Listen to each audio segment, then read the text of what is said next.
Perso ban pa to ni Sir Longhair TV.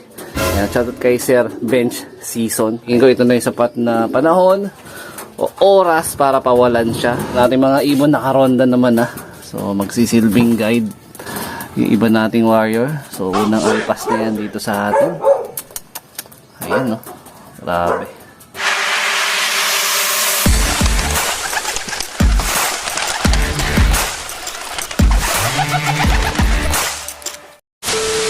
Day mga ka-EA, support this video. So mayroon tayong nakita mga tropang kalapatids dito. Ayan, no. Parang ano yan, VIP ah. Naka ano, VIP room eh, oh. Tatlo lang yung laman. Ano yan sir, training ng Norte na? Advance na. Advance na. Ay, grabe, VIP nagpapaano pa? Nagpapa-baby? Ba't naunang pakawalan? Ay, sir, musta? Ba't naunang pinakawalan yun? Ano lang, muna lang to yung stop. Okay. Ito, ibig sabihin, mas malayo to. Hanggat sila, hanggat. Okay. Naka-specific pala yung pupuntahan. Nakala ko, bibitawan dito lahat. So, ito yung tropang kalapatids natin galing Montalban. Ito, nagbitaw na rin siya habang pinapaandaw daw yung motor. Lumalabas na yung, yung kalapate. Ayan, no. Ito pa pala, anggat. Hanggat yan. Advanced training. Na anong club yan, sir? Ano lang, wala ano lang. Sa mga tropa-tropa lang. Okay. Tulungan lang, no? Oo nga, no? Norte na kasi by next month na ata, no? Pagtapos ng no? Bahala na sila kung saan sila. Oo nga, ito yung mga... Parang nagbitaw ka na dito nung nakaraan, sir. Nai-vlog ka na. Di ba? Nai-vlog na ito doon dati, di ba? Ayun. Tapos yun nga pala mga kalapatids na kwento nila. Yung isa sa mga tropa nila. Sila yung nag-lop visit na... Mayroong nag-lop visit sa akin na kalapate. Aksidente, sa tropa pala nila, taga Montalban, no? Lumagpas ng lipad kay Boston daw. Ayan. Kamusta yung lipad nung south nun? Sabi niya, babalitaan niya ako. Nag-comment siya sa akin eh. Oo. Nakatawas ba ng dulo? Ano ba yung postcard? Ng SDR. Kasabayan yun ng mga pang MacArthur ko eh. Tsaka nung pang ko. Javier ko. Parang noon sa amin, first lap derby. Sa inyo parang training pa lang yun eh. Yun yung sabi niya eh. Ayan o. NHPC yun. Nag-comment siya dun sa ko eh. Ayan o. Yan yun, si Bad Trip. Bad Trip? Yung Blue Bar. Yun yung pangalan ng Kasi, ba't Bad Trip? Maaga dumating kaso. Ayaw pumasok? Kaya pala Bad Trip eh. Kahit ako Bad Trip ako nun boss eh. Minted lagi ng 1-1, 1-2. Oo. I-regards mo na lang ako doon kay Boss Dong. Ayun, ito yung mga ibon nila. Safe na safe yung mga pangmayaman siguro itong training box na. Kasi ginto eh. Wala ginto. Ayan, ingat sir ha. Ingat yung mga tropang kalapatids natin dyan. Sir, ingat. Ayan. Ingat kayo. 75 years later. Mga ka-EA, nakabalik na tayo sa loob. So meron tayong binili doon sa labas. Aksidente, nakita natin sila. So si Lady Mina to, pinakawalan ko na rin, pinasabay ko. Ayan, palipad tayo ng mga ilan na warrior. So gaya nang nangyari, nandito na naman sila sa viewing kaya hindi sila nakalabas. The rest, pinilit na natin pawalan. Ayan, alikabok.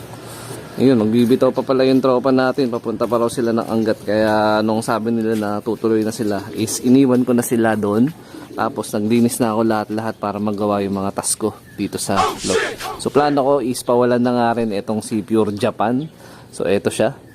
Tapos meron tayong aayusin dito. Ayun, yung entrada doon sa harap kasi meron nakapasok na pusa kagabi. O kaninang madaling araw, di ko na nga na-videohan kasi nataranta na ako lahat-lahat. Kaya pinilit ko muna na pawalan yung nakapasok na pusa. So nataranta rin ako kaninang umaga bago ako pumunta ng palengke. Medyo may puwang kasi siya na bahagya. So gagawin ko, mabingi nga yung aviary natin. Dapat yung aviary pag dito siya pumasok. Tapos tumuloy siya dito sa aviary. Buti na lang walang nasaktan na ibon natin. Ayan. Isipin natin yung itsura. Kasi kung meron, hindi ko alam kung ano mangyayari dun sa pusa. Ayun Hindi naman siguro sila dito lumusot. Maliit lang naman yung entrada dito. Dito talaga siguro sila. Tindi nung pusa na yun. Pero buti na lang, awa ng Diyos, wala silang nadali. Tama po ba yun? Tapos nakuha ko na ibang mga ibon. Pinilit ko na sila lumabas dito. So eto na si Pure Japan natin. Ayan, naka double band siya. Huwag kang kaalpas kung saan ha. Nakapersoban pa to ni Sir Longhair TV. Yan, shoutout kay Sir Bench Season. Ayan, medyo lugon-lugon yung mukha niya. Halos nasa final molting na siya. Nakapagpalitan ng kulay ng mata. So tingin ko ito na yung sapat na panahon o oras para pawalan siya. So dadasal muna tayo ng taimtim. Huwag kang mawawala ah. Ayan. Ayan, iba natin mga ibon nakaronda naman ah. So magsisilbing guide yung iba nating warrior. So unang alpas na yan dito sa atin. Ayan no. Grabe. Ganda pa ng sikat ng araw oh. Ayan. Ayan, unang sampa niya sa labas. Buti na lang, hindi ganun ka-aggressive. Kalmahan mo lang ha. Yan lang oh. Silip-silip lang. Tanaw-tanaw lang. Si Diwata, pasaway, ayaw niya kasi lumabas kanina dito sa aviary. Kaya, ayun, hindi natin siya mapaparonda. Yun! Kamot lang. Na si Japan, no? Si Diwata, naiinggit tuloy siya. Ayan, tamang ronda lang yung mga warriors natin. Sabog-sabog pa yung lipad nila. Ayan, watak-watak. Ayun, no? So, kailangan mabantayan natin ng tuluyan tong si Pure Japan. Para ma-monitor kung saan siya mapapadpad. Ito na siya. Ayan, inggit tuloy si Diwata. Diyan ka lang. Ayaw mo kasing bumaba eh. Awit ka. Ayun, yun. A few moments later. Ito na mga kalapatid. Si Japan, ayan o, tamang dungaw-dungaw lang siya. So, sa lahat ng batch na pinawalan ko, na sinimulan kong ilusot dito, na nagtangka ko na pabatche rin. Siya lang yung namumukod tangi na ganda yung naging ugali na hindi talaga siya totally pumitik. So mga 15 minutes na siyang naging ganyan na pahuni-huni lang. So hindi ko lang sure kung baka pinaparisan niya isa nating ibon na si Diwata. Nasaan si Diwata? Ayun. Kaya nandyan lang siya, nakababad lang siya dyan.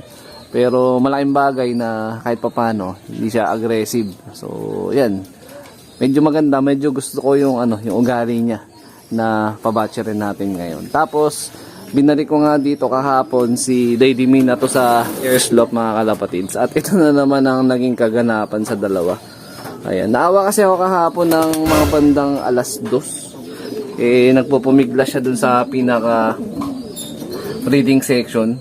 Wala pa naman yung pamaras ko sa kanya. Ang problema, kahit kumpirmado na dalawang parehas na hen etong magkamag-anak na to, pilit pa rin sila nagpaparisan. Ewan ko ba dito sa dalawa na to, meron talaga sigurong tomboy dito Ayan So marahil dito ko natatapusin yung video na to. Ayan, shout out sa mga solid supporter natin dyan. Ayan si Japan natin kalmahan lang diba? Okay, so ingat mga kalapatids. Keep safe. God bless. Maya-maya lang ng konti, magpapakain na tayo pag mga bandang 7:30. Ayan